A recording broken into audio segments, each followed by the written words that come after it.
Halaman, karugtong ng buhay. Kay gandang pagmasdan ng mga halaman, kay lamig sa mata, lunti ang taglay. Kapag nanulungkot o kaya'y matamlay, dahon pagmasdan lang, wala na ang lumbay. Ang mga bulaklak na napakaganda, sa pusong may lungkot, dulot ay ligaya. Ang simoy ng hangin, puro at sariwa. Kapag mga puno, may dahon sagana. Ang buong paligid kapag natatamnan ng mga punong kahoy at halaman. Pagmasdan ang langit, waring kaudayaw. Dakilang lumikha, tila natatanaw. Magtanim ng puno sa buong paligid upang kalikasan tunay na masagip.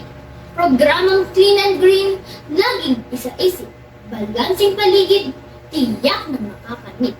Halamay nilikhang sa tao'y gantupad upang maging maayos takbo ng buhay.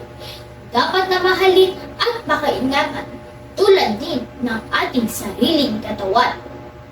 Salamat po o Diyos sa mga biyayang bigay ng ating kalikasan mapagmahal na tunay.